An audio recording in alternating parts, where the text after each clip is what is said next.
C'est un peu comme un vieux parchemin, un document super ancien rempli de textes sacrés, d'histoires tragiques et de magie protectrice. Ouais, et sur lequel on aurait fini par couler une énorme dalle de béton, quoi. Exactement, pour y construire une métropole ultramoderne par-dessus. En littérature, on appelle ça un palimpseste. Un manuscrit où les nouvelles écritures recouvrent les anciennes. C'est ça. Sans jamais totalement effacer les couches du dessous. Eh ben, c'est vraiment l'impression qui se dégage quand on plonge dans les archives historiques d'Okudo. Pour situer, c'est un quartier assez méconnu de l'arrondissement de Katsushika, à Tokyo. Sous les routes goudronnées et les immeubles récents, on trouve les traces d'un village qui a passé des siècles à se battre pour survivre.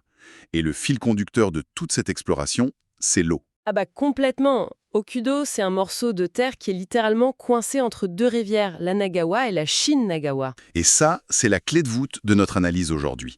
On va décortiquer 5 histoires fascinantes tirées de ces archives pour comprendre comment ce lieu a été forgé par les éléments. Oui, parce que vivre à Okudo, historiquement, c'était accepter une dépendance terrifiante à l'eau. Depuis le Moyen-Âge, c'était le moteur économique, non? Tout à fait. L'eau apportait la vie, elle permettait le transport des marchandises vers Edo, l'ancien Tokyo, mais c'était aussi une vraie épée de Damoclès. Genre une saison des pluies un peu trop intense, et bam. Voilà. La destruction absolue, les inondations ravageuses, sans parler des épidémies dans les zones d'eau stagnantes. Et quand une communauté vit avec cette menace constante sans les digues en béton d'aujourd'hui, la réaction humaine, c'est souvent de chercher des moyens extrêmes pour se protéger. Très extrême, oui.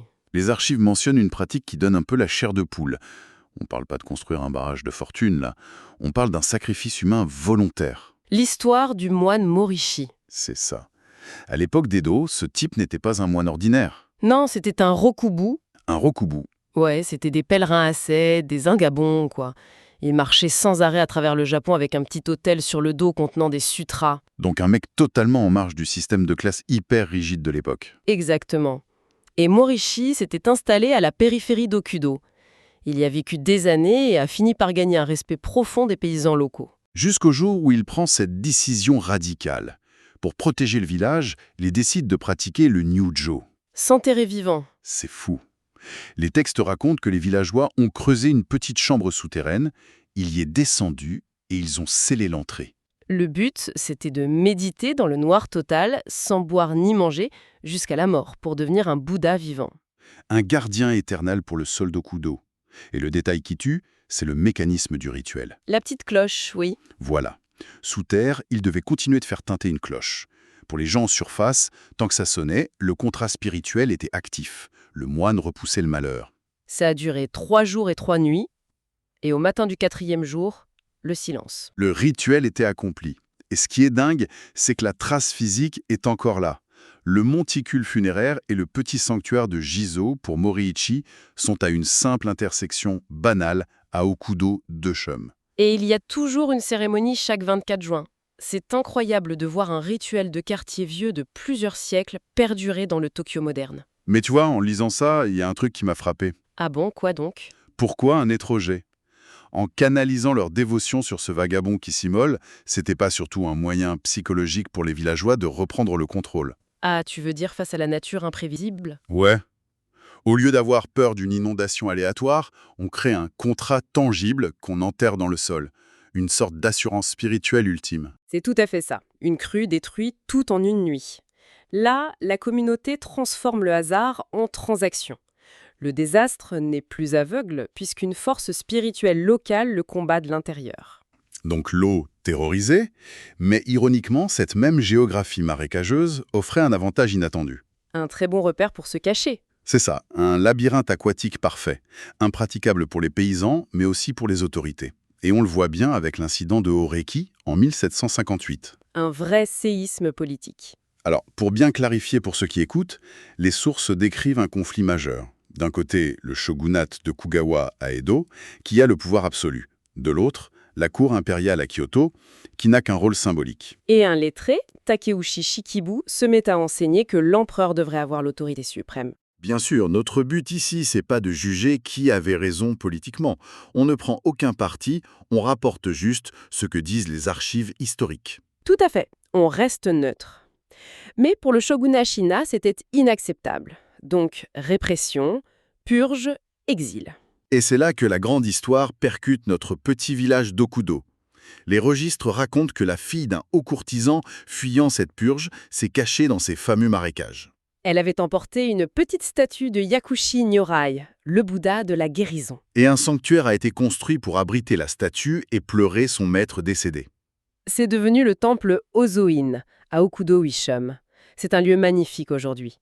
On y trouve la cloche de la paix de 1963, avec une inscription du romancier Inoue Yasushi. Et j'ai vu des photos avec les fleurs de licorice à l'automne, ces fameux lys araignées rouges. Oui, très associé au passage vers l'au-delà au Japon. C'est fascinant comment les paysans de l'époque s'en fichaient probablement des débats abstraits entre shogun et empereur. Ah bah oui, eux, ils voyaient juste une jeune femme en détresse avec une statuette. Exactement.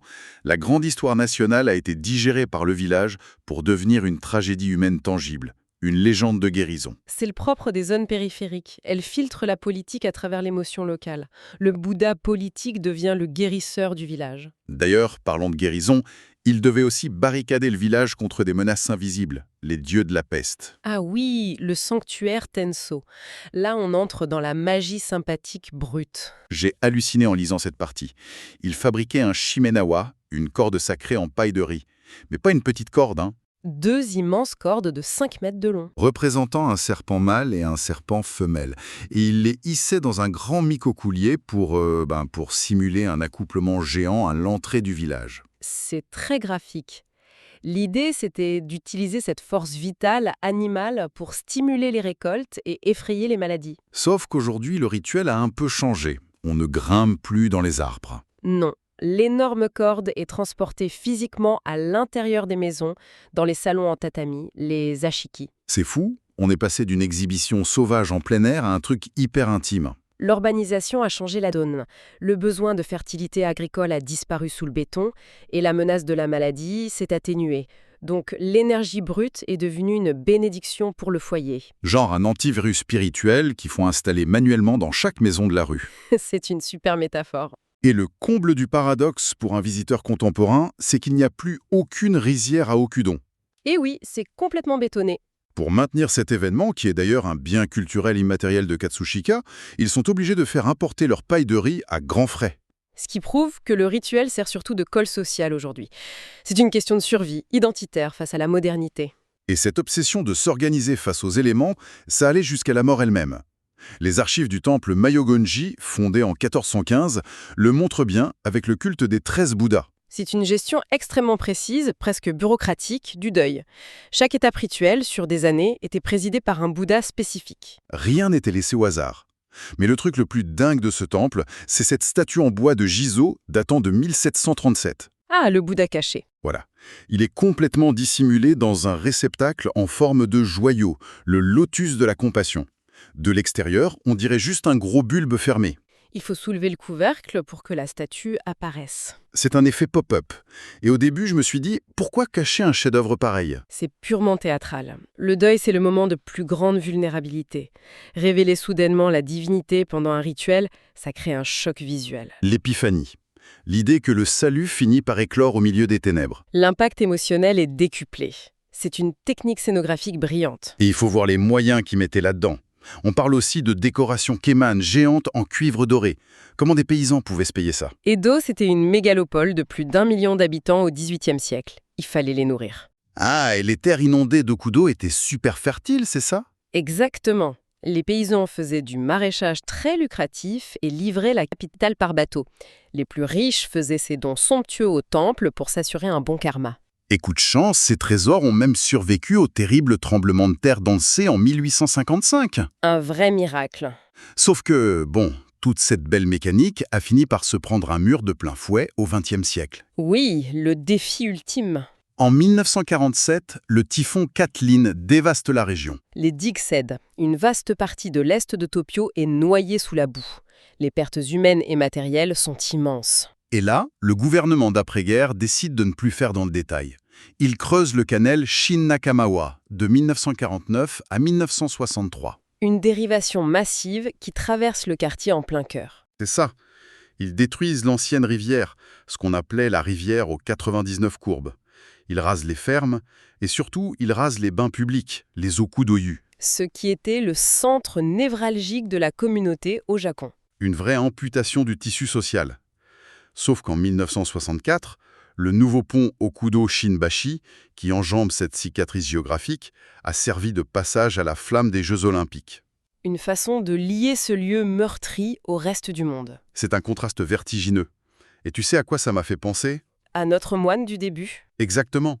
Moriichi a sacrifié son corps sous terre pour sauver le village, et des siècles plus tard, le village a sacrifié son propre corps géographique pour sauver Tokyo des inondations.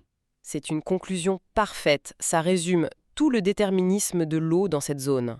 L'eau nourrit, l'eau détruit, et l'eau force au sacrifice. Et ça montre comment ces lieux en marge absorbent les chocs du pouvoir central. Les exilés du shogunat, puis les bulldozers de la planification urbaine moderne. Mais ce qui maintient le tout, c'est ce tissu de croyances. Importer de la paille à prix d'or pour tresser une corde dans un salon, c'est un acte de résilience pure. C'est pour ça qu'on encourage tous les passionnés qui visitent Tokyo à s'éloigner un peu des néons. Aller marcher sur le pont Shinbashi. Regarder les cerisiers le long du canal, visiter ces petits sanctuaires dissimulés. C'est faire l'expérience d'une lecture presque verticale de la ville. Voir les couches historiques sous le béton. Et ça laisse une réflexion assez troublante finalement. Si l'identité d'un quartier peut survivre à sa propre destruction grâce à quelques rituels invisibles, On peut se demander ce qui se cache sous nos propres villes. voilà, quel sanctuaire oublié ou quel Bouddha caché on piétine tous les jours, sous nos propres trottoirs, sans en avoir la moindre idée. Ça donne envie de regarder sa propre rue autrement.